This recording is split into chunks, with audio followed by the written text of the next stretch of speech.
Hello, YouTube, Josh here on Truth Reactions, and today I'm back with Ty. Yo, guys. And today we're going to talk about Riverdale, Season 3, Episode 3, As Above, So Below. Now, first of all, apologise if I sound ill and if I keep sniffing up. It's because I do have a cold. And I know it is ridiculous, but I'll live. Okay. As Above, So Below. This episode, for me, it wasn't as scary as the other episodes recently, which, I get it, I think we have been spoiled in terms of horror. Like, the horror in this episode, or in the previous episodes, has been off the wall, like, terrifying, amazing. And yet here, it sort of tones it back a little bit. Yeah. Which, I get it, like, the show's not a horror show, and even though it has been feeling like it's a horror show recently, it's still not a horror show, so we can't just expect every episode to be a horror show, but I still do think it works tonally.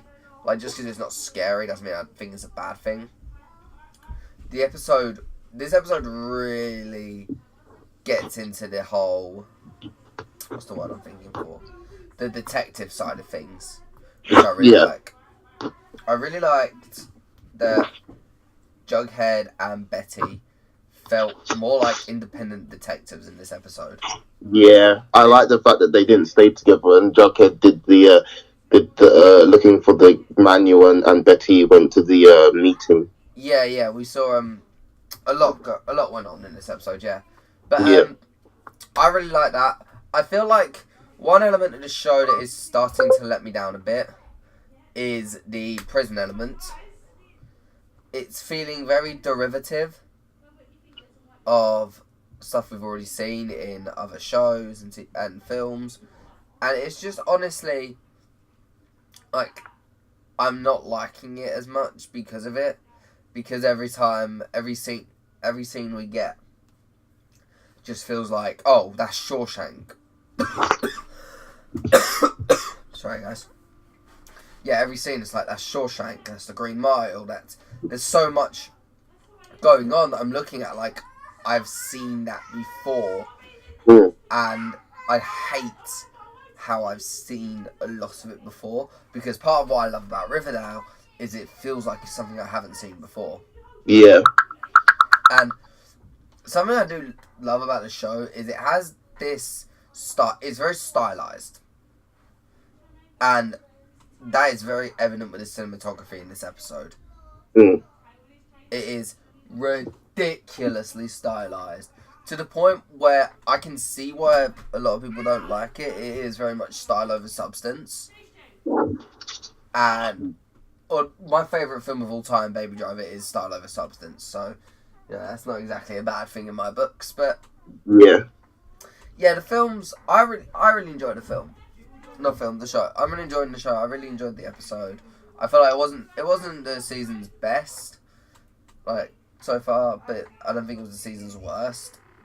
There's what are your general thoughts of the episode? I really loved it. There's nothing. I'm not the technical guy, obviously, but I love the bit I really loved was when the three girls, Veronica, and no spoilers.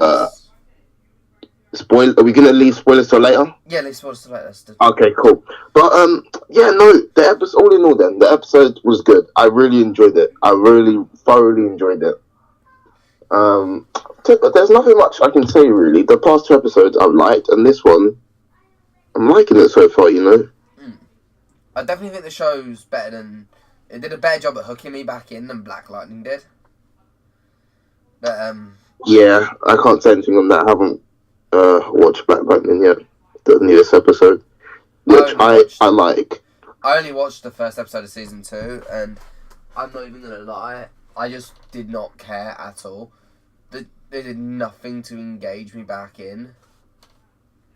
Like, I just didn't. For some reason, I didn't care. Yeah. Unlike Riverdale, which, when Riverdale started, when season 3 started, it basically said it basically set the scene. It set what was going on, Yeah. and it gave us it pretty much in a little opening montage said, "Hey, this is what we've been up to. This is what was going on. Mhm. Now here we are." Yeah, basically. And it really set the scene. It reminded us, like, it really did. Like, it reminded us what was going on. It Yeah. reminded us why we cared. It reminded us of everything that it needed to, Mm. and it set us off. Black Mhm. Lightning didn't do that. Black Lightning, if I'm correct, it just opened on a cold interview room. Oh man. Oh. But yeah, we're not here to talk about Black Lightning. We're here to talk about Riverdale and the newest episode. And yeah, I enjoyed it.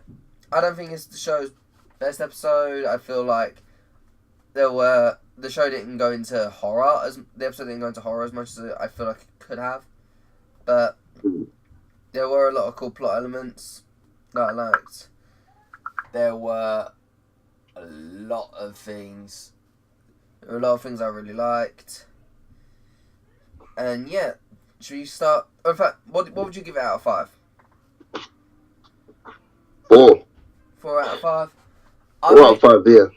I think I'm leaning more towards 3.5, 4. I think like it's either a really strong 3 or a low 4 for me. Okay. So yeah. Also, Ty, are you talking to someone on any device? Yes, I am. Yeah, can you sort of silence your phone, please? Because I'm getting Okay. it all through the recording, and I know. Alright, cool. Cheers. But I wondered what that was. It's been annoying me for the last like 10 minutes. But no, it's I am okay. So into spoilers. Yes, that's why this conversation's been so dead. Spoilers. Let's go. Okay, before we get to the meat of things, I think we should start where the episode starts. Okay. I think the prison plotline is getting very derivative. I've already said that it's getting derivative of Shawshank, Green Mile. It's to the point now where scenes are almost identical. Where the cold one with the boys on the roof from Shawshank was pretty much the same as when he was handing out pops to everyone. Mm. The pickaxe in the book, that was pretty much the same. Like, it wasn't handled the same, but the idea was the same. Yeah. The rock pickaxe in the book. There was the underground fight club. Oh. Sorry, I am still relatively new to this whole waking up early thing, but the whole underground fight club feels like, I'm pretty sure I saw it in the Green Mile. I can't remember if it was the Green Mile or another prison film. But I remember seeing it somewhere. And yeah, it was, honestly, it feels so derivative of everything that's come before it that I'm struggling to get as invested as I probably should. Okay? Like, because every other scene, I'm like, oh, that's Shawshank. Oh, that's Green Mile. Oh, that's this and that's that. It makes it harder for me to get invested in the plotline. Yeah. Which, it is a plotline that I'm enjoying. It's just harder to get invested in. I know what you mean. But yeah. Now, spoilers. Yeah, well, we are talking spoilers. Oh, okay, let's talk about the meaty bits. You want to go straight to the meaty bits? Now. The Gargoyle King. The Gargoyle King. Okay. The ending. Let's just go straight to the ending. Okay. Because I know you're itching to do it, and I'm not going to leave you waiting. I feel like the ending, that was the best horror moment. Yeah. What I like about the ending was how it pretty much set up the Gargoyle King, like, we've fully seen the Gargoyle King. What I don't like is that it sort of looks like it's human, which would be a huge. I think the biggest letdown the show could give us is that it was a hallucination when Betty saw the babies be dropped into the bonfire. It was just a guy in a mask. It will feel very Scooby-Doo. Especially given that Riverdale is...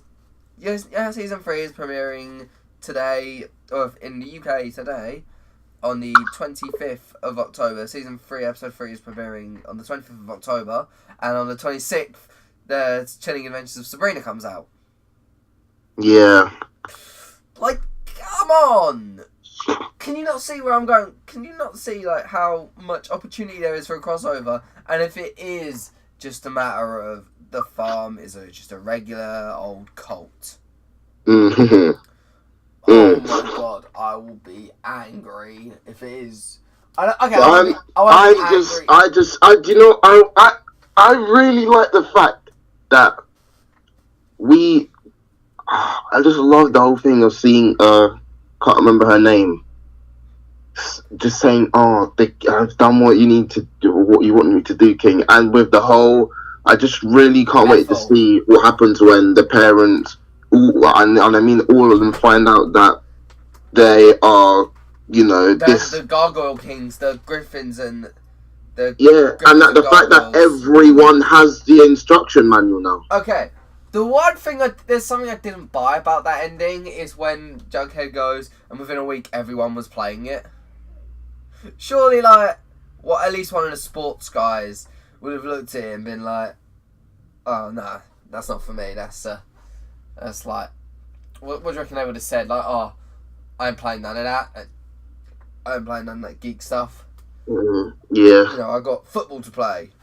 It's just something that's like, come on, everyone's playing. Yeah, I doubt that. No, I don't. Listen. I mean, they are probably people like that, but who cares? I mean, majority of people are playing that game. Yeah, I get it. Probably a lot of people playing that game, which is actually something I don't buy about the whole parents thing. If you remember how they've described the parents as teenagers, like with Alice being the Alice being the thing. I can't remember what it was. Oh, something I do remember. Alright, I've been hearing a lot of incorrect mumblings about Riverdale. What? I heard that we was going to get Gladys and Sweet Pea. Well, not Sweet Pea, Jelly Bean. Mm-hmm. We got no Gladys and no Jelly Bean. I mean, we may get them later, right? I swear, it's like every time I hear something about them, like I reckon we'll get them later. Yeah, because that's what I think. We're not going to get them now. I don't think we are. No, but I heard we was going to get them this episode and we didn't. Yeah, I'm not really bothered. I just watch every episode as it comes. I get it. But I don't know. I don't believe that all the parents that the way they've been described as teenagers. I don't think all the parents would have played Griffins and Gargoyles. Like, if you look at what FP and Alice were like as teenagers, from what we've heard, both being involved in the Serpents, I highly doubt they would have done that. I highly doubt they would have played the game. And also, we'd never know. We never know. I mean, we never know. Also, something else, I have heard that they're going to play, that they're going to do a flashback in one of the episodes. I really can't wait to see that. Have I told you about that? No, I can't wait to see that though. They're going to do a flashback, and guess who's going to be playing the younger versions of the adults? Who? The characters who are currently playing their children. Yeah, that's what I was expecting that when you just told me. Yeah, I'm not going to lie, I'm really looking forward to that. Yeah. But we're also gonna see him KJ Apple without his ginger hair. Wait, hold on. Okay, all right. Wait, yeah. Who's gonna play Hiram? I don't know. They'll cross Because that bridge. They've crossed that bridge already, to be fair. But yeah, we'll see that bridge be crossed when it comes to something. it. So yeah, what I feel like we're gonna get more of KJ Apple without his ginger hair. And do you know what I love about that? KJ Apple did not have ginger hair in The Hate You Give. Yeah, I saw a trailer. I noticed that. Okay, so What is his natural hair? I don't know, right? But if he's not got ginger hair in The Hate You Give, sure, it makes it. Honestly, I knew there was gonna be something that Archie was gonna. Yeah, his hair must be ruined because he would have had to have gone between filming this and what's it? He would have had to have gone between filming this and The Hate You Give, and dyeing his hair back and forth. Yeah. Do you reckon there was a wig at one point in one of the shows? Or, Nah. I reckon he just filmed all of one, and then they thought, oh, he's already got that hair. Quick, we'll utilise it for for the flashback. Because I doubt he's gonna have that hair. Mm. But yeah, enough about his hair. Enough about that. This episode at hand, the Gargoyle King is a very interesting plot element, and I hope it carries on to go the way it is with the supernatural elements. I love that the farm signs are playing more. I hate the farm as people. Like the farm people. They're annoying. They are annoying. It's like I'm someone who values my privacy. Okay, yep. I value like I share what I want to share. Like I value the fact that I know, like, I don't have to tell my darkest secrets to a bunch of strangers. Yeah. Which means when it comes to Betty and her mum sharing all of that stuff, it actually enrages me. Yeah. Because I know I would throw a huge hissy fit. Like, and there's something else that I want to address, right? These characters are, 16? They're still in high school. They're not I'll take 17, 18. No. From what I've heard, the characters are like 16, approaching 17. Oh, okay. Alright. So, why? And Betty is webcamming online. Okay. The age is probably, let's say, 16. And her mum finds out. Bear in mind, she finds out her daughter is essentially putting out child porn. And how does she react? Can't remember. Like, she doesn't react with... I don't remember her reaction because it was either the same flipping out or... I can't remember what happened when she found the wig. Yeah. But it is something that's starting to bug me. Like... Alright, so yeah.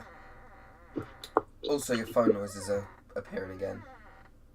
My phone's what? Your noises when you're messaging someone.